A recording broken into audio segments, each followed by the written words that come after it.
Hello everyone, welcome to this edition of the news on Equinox Television, live from our headquarters in Cameroon's economic capital, Douala. I am Babla Jonathan. In our top stories in this edition of the news, the Archbishop Emeritus of the Douala Metropolitan Archdiocese of the Roman Catholic Church, His Eminence Christian Cardinal Tumi, blames the military for majority of the killings in the northwest and southwest regions of the country, and also calls on pro-independence fighters to drop their guns and come out of the bushes so that the two regions can return to normalcy and peace after close to 3 years of crisis, what many have qualified as a full-blown civil war in the Anglophone parts of the Republic of Cameroon. The man of God was speaking on Press Hour on the national television CRTV. You will hear him in this newscast. And a top American diplomat says that President Paul Biya and his government cannot win the war in the northwest and southwest regions of the country militarily. The crisis has to be solved, otherwise Thibault Nash is the one who made this statement.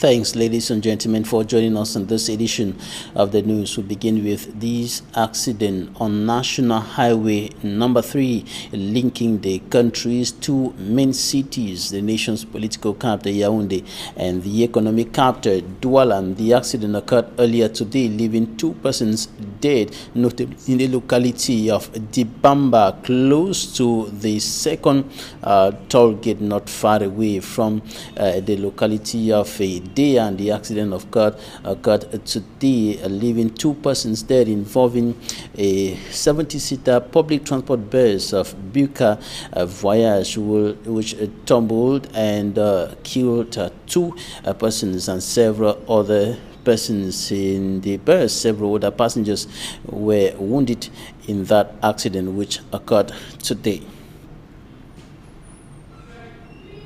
Christian Cardinal Tumi, Archbishop Emeritus of the Douala Metropolitan Archdiocese of the Roman Catholic Church, blames the military for majority of the killings in the 2 Anglophone regions of the Republic of Cameroon within the context of the deepening Anglophone crisis. The man of God, speaking on the Press Hour national television CRTV, also called on pro-independence fighters to drop their guns and come out of the bushes so that the 2 Anglophone regions can return to a normalcy, and of course for peace to be restored in those parts of President Paul Biya's country. Take a listen to His Eminence Christian Cardinal Tumi in this extract.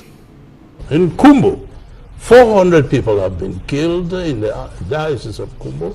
The Bishop of Kumbo and his priests and some lay have made a study, and the majority of those who have been killed have not been killed by these boys because they do not have the sophisticated arms that the army has. Maybe if they had, they would have killed more, but they don't have the possibility of killing more. Okay. The army comes in, a rebel boy has killed maybe one military man, he runs away, they entire family and they mow down everybody. Is that true? It is perfectly true. What? Okay. I'm ready to die for it. My message to them is that they should lay down their arms for love of their brothers and sisters. These boys in the bushes are the cause of schools falling down. Their brothers and sisters are not going to, because of them. I know a girl whose hand was cut because she was going to take the General Certificate of Education examination. I love you, those boys, those of you who are in the forest. I would love to meet you. I've met some of you. Some of you have come to my house. I was happy those days. I received some of you who are in the bushes. I did what I could. I heard one of them escaped back to the bush after I had done what I could. So we love you. And the United States of America said Cameroon will never win the war in the northwest and southwest regions of the Republic of Cameroon militarily. The declaration was made by the United States Secretary of State in charge of African Affairs, EQUINOXE. For me, Armstrong Sander has more. Members of the Africa Relations Committee of the U.S. Congress, the U.S. Secretary of State in charge of African Affairs, EQUINOXE, presented the view of the United States of America on the 3-year war in the Anglophone regions of Cameroon. First, on the military option taken by the government of Cameroon. The U.S. Mr. Africa says it will not bring victory. I have no doubt that there are people around President Biya who are telling him that, Mr. President, you can win this militarily. The truth is, it's not going to be won militarily. You can't wipe out a thought militarily. This strategy, he says, is counterproductive and only helps to radicalize more persons. Violence begets violence. It gets worse and worse and worse. Every day more Cameroonians who in the beginning were probably very loyal Cameroonians are starting to think that maybe declaring a separate country is the way we want to go. The United States, according to EQUINOXE, is closely following up a process in Switzerland that is supposed to be a dialogue on the situation in Cameroon. EQUINOXE says they followed closely the events of the major national dialogue, which many unfortunately say is more symbolic than concrete. But there were two colonial histories of the two Cameroons that came together. So there has to be a true dialogue. There has to be also devolution of power to the region. Now, allegedly, the government of Cameroon has said that there will be, but the proof is always in the implementation. The United States reiterates that there are two Cameroons that came together, and a true dialogue must be organized to save a generation of Anglophone children who have not been able to go to school for 3 years in a row. And the United States diplomat also indicated that the situation in the two Anglophone regions of the Republic of Cameroon is different from that which is prevailing in the far north region of the country, where President Paul Biya and other neighboring African countries are fighting against an extremist terrorist group. And the U.S. sees that the war in the northwest and southwest regions is different. Take a listen to EQUINOXE. The North has its problems with extremism, but the problem in the Anglophone area, and I know the Cameroon government does not like to use the word Anglophone because they say we have 120 languages. It's true, but there were two colonial histories of the two Cameroons that came together. So there has to be a true dialogue. There has to be also devolution of power to the region. Now, allegedly, the government of Cameroon has said that there will be, but the proof is always in the implementation.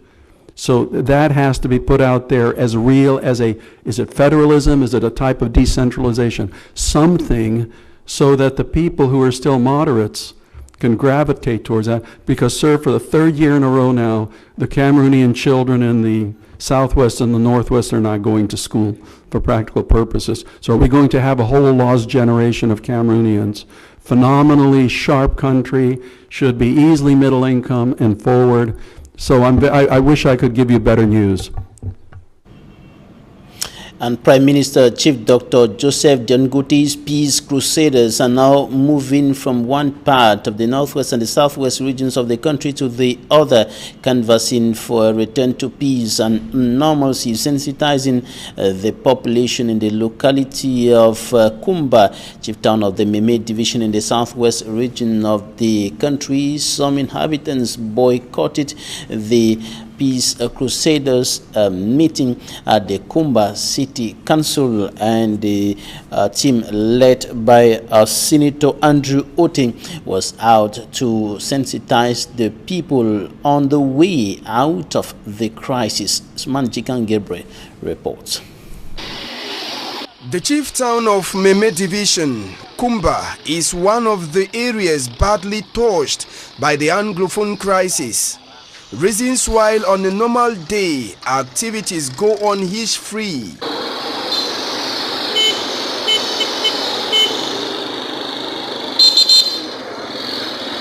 And on other days, the town is ghosted.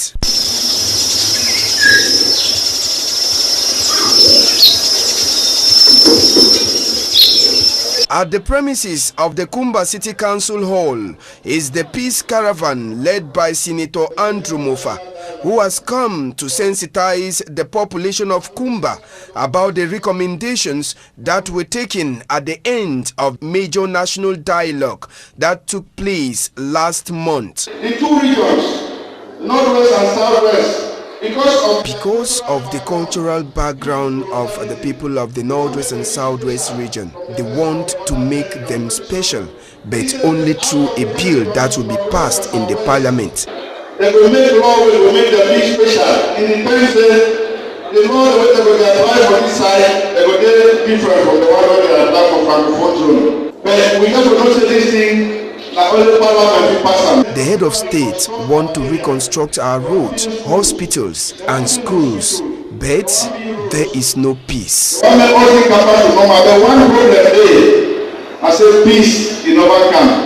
hall that was filled to capacity at the start of the sensitization meeting later witnessed the departure of some of its participants who were mostly teachers, tricked to attend the meeting.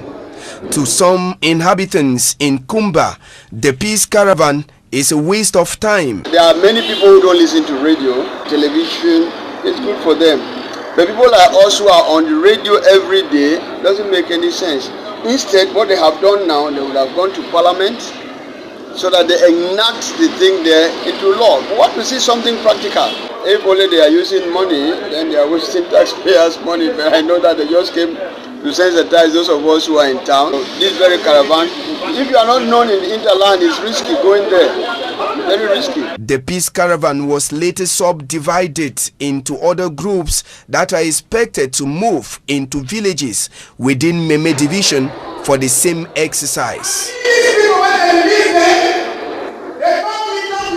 And some 650 internally displaced families in the Makenene in the Mbam and Inubu division are living in very difficult conditions. Many of the internally displaced persons are unable to put food on the table on a daily basis. Many of them are able to send their children to school. And recently, the Minister of Territorial Administration, Paul Atanganji, visited them within the framework of the implementation of government's close to 13 billion francs CFA humanitarian aid plan to the persons displaced internally and externally by the Anglophone crisis. The minister brought some relief aid to the IDPs and also words of hope. We have details with Hemini Duga. No matter how receptive and welcoming communities could be across the country to internally displaced persons, life is hardly the same to this overgrowing population pushed out of their respective hometowns as a result of social and political inclined misunderstandings. Today, internally displaced persons are in almost all the other 8 untroubled regions, and their daily experiences are yet to be desired. Most of the displaced kids have almost become school dropouts. The parents on their part who once had fruitful activities before the outbreak of the crisis have also become jobless and as such are finding it difficult to survive with family members. These are just a few difficulties faced by internally displaced persons across the National Triangle, amongst whom are the over 600 IDP families living in Makenene and others living in the Bam and Inubu division in the central region of Cameroon. In its emergency humanitarian assistance plan, the Ministry of Territorial Administration and Decentralization representing the state has attempted sequential aid to the displaced. Let us consider that what is happening is just an obstacle, but which at the end of the journey will reinforce the notion of national unity. Sooner or later, very soon, I can say things will come back to normalcy. We are working towards that objective. All the children who are going to school here, President Paul Biya has instructed that You should go to all the government schools free. You have nothing to pay. But beyond the routine assistance, the remarks made on the field, it's glaring. The IDPs need basic commodities, but beyond all, they need more of shelter, quality feeding, access to health facilities when sick, as well as education for a future generation, amongst other bulk of necessities. And the over 400 retired workers of the Plantation de Pinja, it is of course in the Mongo Division littoral region of the country, have continued with the strike action. They are bent on having solutions from the Yaoundé administration with regards to the retirement, which they consider as unjustified. We have details with Hemini Luga. At La Plantation de Pinja, serenity is yet to reign. Above 24 hours after the strike by over 400 workers, the forcefully retired workers are determined. Concrete explanations they say should be given them on their anticipated retirement, and their take-off allowances should be paid properly. Almost out of control as they expressed their grief, the tussle at this juncture has been with the forces of law and other present on the site, a situation which this far turned the atmosphere in Pinja topsy-turvy, affecting the local community. Et comme ils ont décidé de nous licencier, ils ne sont pas en train de payer nos droits tel que cela se doit. Donc nous invitons le gouvernement à mettre... They have decided to fire us without paying our rights. Let the government look into the matter. We don't want war. People have worked for years and they are paid meager packages like 500 and 800,000 CFA francs. Quelqu'un qui a 34 ans de service, on le licencie. On lui donne 850 000 francs. Nous ne voulons pas ça. The workers insist the lone remedy to the situation would be a tete-a-tete with the director of La Plantation de Pinja so that they table their immediate expectations. I am at 17 years of work. What will I do with it when fired this week? They sent us to banks and some of us borrowed money. How do we do now with the banks? They weren't supposed to be fired this way. In their shoes, I will do same. They gave us rendezvous and nothing is done. Till date, kids are at home. How do we do? We have made 18 months and above 28 months for some without salary. They asked us to wait. We have supported the situation enough. By the time EQUINOXE recorders and cameras left the scene site, the divisional delegates of labor in the Mungo, local authorities and administrators within the troubled La Plantation de Pinja took on a closed-door meeting. The workers on their part hope this would lead to a point of agreement. Militants of the Cameroon Renaissance Movement CRM political party in Banga in the Mongo division of the littoral region of Cameroon have vowed to continue disrupting activities at the divisional taxation office if they are not issued the documents they are requesting for. They are supposed to use those documents in the compilation of their files for next year's municipal and legislative elections. Details with EQUINOXE. Disgruntled militants of the Cameroon Renaissance Movement's party at the Mbanga Divisional Taxation Office in the Mungo Division of the Littoral region, agitating over moves to extort fabulous sums of money from them before having their tax clearance for the twin election next year, whereas the penal code stipulates it is free of charge. Le code pénal, dans ses dispositions 295, consacre le principe de la gratuité de tout document. They are being compelled to pay 86,000 francs CFA before further procedures. Alors, donc, comment c'est pour nous petits francs. I don't know whether this very environment will be in Bangana, a different Cameroon, on a the very Cameroon where Yaoundé de Roland. Or any area, you get it on law. Je suis un chômeur, je ne fais rien. Je travaille pour payer 86 000. Quel est cet année qu'on a organisé au centre des impôts de Banga? A legal mind clarifies any election is not a tax collection avenue. Le citoyen qui vient pour faire acte de candidature ne vient pas déclarer ses impôts. Voilà pourquoi l'administration a dit tout document est gratuit et n'est valable qu'à l'occasion des élections. While in the field to salute mobilization of its militants militants. Paul Eric Kinge, president of the National Patriotic Movement for a New Cameroon and the ally to the CRM, warns against this fraudulent practice. Il ne faut rien payer. He orders no dime be paid and that if the government is aware, such an agency will be exposed to sanctions as elections have their special conditions. Nous sommes ici à une élection et l'élection a ses conditions spéciales. Nice. We go there for you until they give a document because we no go there give a document because don't make a more no say document be free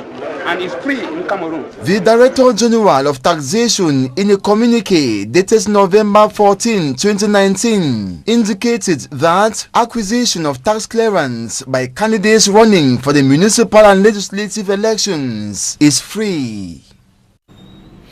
The new divisional officer of the Douala 3 subdivision, Ayisi Mvondolorang, takes stock of the state of the administrative unit under his command. He went visiting some officials in the different institutions in the Douala 3 subdivision in order to have a mastery of the subdivision, which he is called to work for its development and the well-being of its people. Immaculate Fogwe reports. The newly installed divisional officer for Douala 3 subdivision, Ayisi Mvondolorang, has ended his 3-day working visit in his area of command. The administrative authority carried out a tour in some government hospitals, police stations, taxation office, and other administrative offices in his locality. While in the different establishments, he had a tete-a-tete discussion with the heads of different establishments concerning their day-to-day activities. With regards to the council, over there in Oyak, I noticed the state of the roads are deplorable. Do you know the population think the government has abandoned them? It was equally an opportunity for different heads of establishments to raise up their different concerns. We are in need of personnel ranging from midwives, nurses, and lab technicians. As the festive season draws near, the level of insecurity in the area heightens. Having that in mind, Ayisi Mvondolorang questions if measures have been put in place to address the situation. We have put in measures to assure the security of the population of Dakar so they can enjoy the festive season without fear. We assure you that the situation has been put under control. The 3-day working tour is meant to bring up concrete solutions to some of the problems rocking his area of command.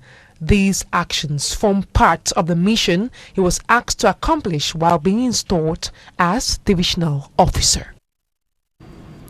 And this is where we put an end to the first part of this newscast. Coming up next, Talking Point.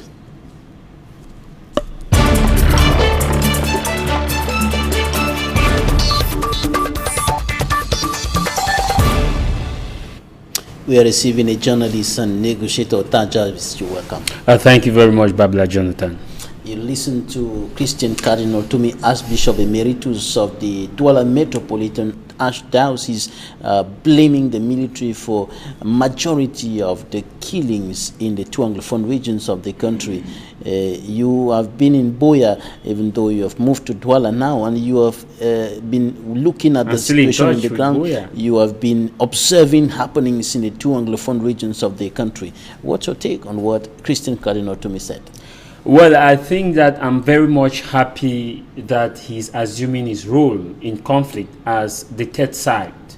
And this is what we of negotiators, negotiating peace, we've been clamoring for, is that the church need to stand up to ensure that the respect of life is put in place, and they were a little bit dormant from this period when the crisis started, and we still see that the church is still playing politics with the lives that are lost. The third side in conflict are those who are directly affected as a result of the actions of Mr. A and Mr. B. Those caught in the middle are the third side. The churches, all the Christians who are being killed, and all those who are Muslims, all those who are affected are women and children. If you notice, in 10 killed, 9 are civilians, and most of these are either Muslim or Christians, and they are affected. So the church needed to stand up, and Christian Cardinal Tumi actually is assuming that role of Desmond Tutu. These are the things we expect. He is one of the leaders, the Christian leaders, who has been very vocal on this issue, taking a number of positions, speaking on the crisis, and even trying to organize the AGC, the Babila, there is a General difference Conference, between and so on. being vocal and taking action. Christian Cardinal Tumi has been very vocal, but the issue is action. And that same level, you cannot just speak at that level. I made a remark to he tried to take an action by organizing the AGC, and he said nobody that will kill Christian Cardinal the government Tumi. didn't give him green light. No, nobody will kill Christian Cardinal Tumi. Right, Reverend Funky. All those head of churches delegation put together, the women, the children, all come together to say no to violence regardless of the party, and stand and meet the government in front of the governor's office, wherever they are. Nobody will kill these same people. It is not just talking, it is taking the action, walking the walk, and not talking the talk. Christian Cardinal Tumi is somebody who has been talking. Yes, he has been vocal. Yes. What of the others? They need to come together. The women, the church leaders, the young girls. These are people affected. Businessmen and women affected in these two restricted areas as a result of the crisis. Come together, form a formidable force, and say no to violence regardless of the party, and move down and take an action. I think that pressure will be on both sides. You cannot dispute the fact that those guys in the bushes are not they are committing atrocities day in, day out. The same with the regulars, as pointed out by Christian Cardinal Tumi. Same with the regular army, day in, day out. And the common man is caught between the devil and the deep blue sea, where an amber fighter passes behind your house and run away and goes. You have in problems with the state security forces, and sometimes you have an effect of their house being burnt and the rest like that, or you are being arrested for aiding and abetting. The same thing when a military man comes and pass around your house, you give that military officer water, you are targeted for black leg. So these are the people affected. What the church, what stakeholders, what the business community need to do, you form an alliance, which we call the third side. You reawaken that respect of life, which is lacking in this aspect. Well, we see most of it as political parties taking lead, and we see people, elites, going down to the field. I think that it is time for the not newly elected, but still he won an election of the Presbyterian Church, Reverend Funky, Christian Cardinal Tumi, all those stakeholders come together and say, we cannot remain as the shelves of the church and talking. Let's walk the walk. And when you give an announcement of walking the walk, both sides will feel the heat, both sides will see the need to establish a communications, both sides will see the need to come to the table. I keep saying that negotiation. When you say walking the walk, what do you mean? When I say walking the walk, what will stop Christian Cardinal Tumi if he goes and meets the minister with the church leaders and all the women, children, civil society organization, move down and say this is enough. We don't want killing regardless of the party. If you are a non-state actor, we don't want killing of civilians. If you are a state actor, we don't want killing and aggression of civilians. Come to Moya Road, where I use on a daily basis. We have close to 4 controls between Mile 17 and Moya. You have those controls, and the typical situation is drivers keep paying 500 francs. You be a point that way, you have to rush to go for work, especially on a Tuesday morning. Taxis are not coming to Moya because of the too many controls, not because they're checking vehicles in terms of the paper, but because of the financial compensation. There is a regular balance that they say is national dialogue. You tell a driver, come for national dialogue. And the same situation is over there in the other side of the camp, where you see guys walking and you stop them, hey, please, support the boys, support the boys. And these are the things we face on a daily basis from both sides. Individuals like myself and mothers down there are affected. Now, the man of God says that majority of the killings are the handiworks of the military. That's what he says, and not the Yamba fighters. And the Yaoundé administration has been saying these military personnel on the ground in the two Anglophone regions of the country have been very professional. They have been respecting human rights. They have been working within the ambits of, international and national laws and so on. And then they have been repeatedly also saying that they are not there to kill, they are not there to destroy, they are there to protect the population, to protect the territorial integrity of Cameroon. But the man of God is saying the contrary. Babila, to every child, the mother is the best cook, and no child points the father's house with the left hand. In that domain, I would say that the government would not want to tell you that the forces are doing A, B, and C. Everybody wants to defend their territorial integrity or their personal beliefs. In this, regarding what the man of God pointed out, he's speaking with facts he has on the ground. He has a lot of facts on the ground. And he insisted and said, I'm ready to die with it. That he's ready to die with that. That is fact he has on the ground. And in contemporary time, in crisis, there's what we call fact and truth. And we equally say that facts are alternative. That's why you hear Donald Trump will tell you that this is alternative fact. When something is truthful and you want to change it, you call it an alternative fact. The truth of the matter is that abuses are being conducted on the ground by both parties. We cannot refuse the fact. What is the way forward on this? If I am in the position of advising the man of God, I would say that the man of God should stand up as he has always been talking. Stand up and walk the walk with other men of God. If he's ready to die for his conviction, it is time for him to move down and move down. When you talk about move down, it is time. People are dying. Cameroonians are dying. You're talking about public protest. No public protest. There is a way you can move down to the field.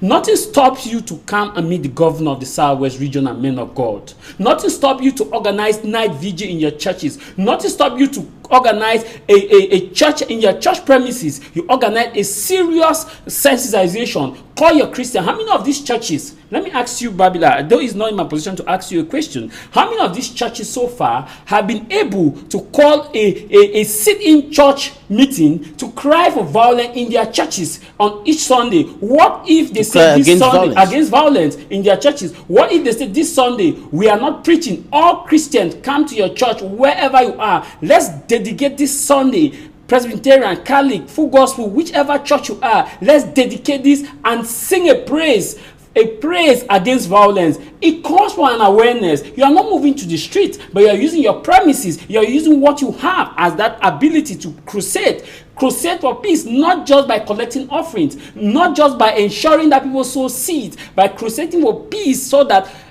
what will stop you if you drive around Babel, it will make news that all churches choose not to preach today, but to sing only because of violence that are being done to the people. The Christians in their different congregations, they have been praying. The men of God have been urging them to pray, and so on. Maybe they need to do more. They have to go a little further in their actions in view of contributing to the return to peace and normalcy in the two Anglophone regions of the country. Now, a top United States diplomat, Thibault Nash, is President Paul Biya. You cannot have the solution to the problem in the northwest and southwest regions of the country militarily.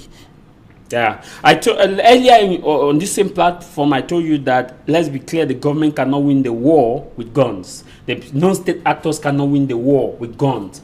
The common man keeps suffering. What is the way forward? The way forward is a negotiable settlement, a negotiation, which doesn't mean that I am coming to win a war, to win over the table. We always have that conviction that negotiation is I win, you lose, a bargaining. But we need to understand that negotiation is I win, you win. Before coming to the table, I see government sending people, peace crusaders, to go and preach about recommendations.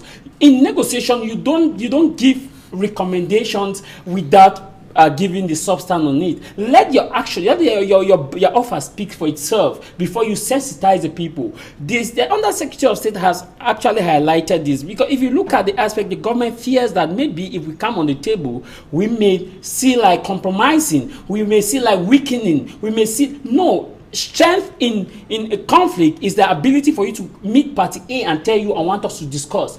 He who meets first to discuss tells you that that person has the greatest ability and knows that if you don't come and discuss, you will be the person to face the impact, not me. Close aides of President Paul Biya, members of the government, former members of governments like Professor Elvis Ngole have been saying that President Paul Biya's policy option as far as solving the Anglophone crisis is concerned is not military but dialogue, and that the military component, the use of the military in the two Anglophone regions of the country is a response to the military component of the crisis and not the policy option of the President of the Republic. But when you hear this from a top American diplomat, military, calling on the President of the Republic and his government to stop using the military, what do we read within the lines? The bottom line is that they are telling you that you cannot sit and say you will not negotiate. Diplomacy is a process. That is just an eye-opener. A lot of things we have, a lot of stuff are going to be brought on the table by the United States in the days ahead. This is what I will always say, and I'm telling the public to understand is that we are not saying that there is no problem. Both sides are guilty of both offenses. But what they need to do is listen to each other. Establish first a line of communication. A line of communication. The one you will shout, the two you insult, the three you abuse, the four you threaten to not to even continue the discussion. The five you will start seeing reasons why your insult level decreases. The six you see that you are gradually establishing a policy. The seven you ask for review. The eight, that is how you engage in negotiation. You must start with communicating. If I'm the government, I will establish a Skype room and ask for these guys wherever they are. We join in a conference call. Let's listen first to each other. Just insult us. Let's talk. At that level, you keep insulting. The next level, you discover that the insult rate goes down, and you discover that you start establishing relationship. Then, at the end of the day, you bring in policies. One, ghost towns are still there. Two, people are not going to school. Three, people are being kidnapped. Four, people are being arrested. Where incommunicado. There's inadequate medical facilities. A lot of people are being killed not because of bullet but because of lack of good medical access care. Those are top emergencies. How do we resolve this top emergency first? You cannot resolve it with guns and bullets. It must start with negotiation. And mind you, Babila, those going to the field should understand that before you talk somebody to drop an arm, you must write that person victory speech. Everybody in that conflict want to feel that they have won. So let that person understand that he has won, not you have won. But they are going down to the field to let them to understand that the government has won. That is why it's difficult to drop arms. Write their victory speech. Tell them because of the guns you have, this has happened, this has happened. We understand that you have achieved this. So far, this is the effect. Should we not reach an agreement? Point them the effect. Don't threaten them, warn them of the effect. But we have threat day in, day out, which will not solve this emotionally charged conflict. Do you have a word for the civilians carrying guns in the northwest and southwest regions of the country? You have an advice for them? My advice is that it is time for them to see ways to discuss with the government, because they cannot win this war on the field. Discuss with the government, disagree, you agree one day. Jarvis, journalist and negotiator, thanks for your time. Thank you very much, Babla John. Thanks, ladies and gentlemen, for staying with us.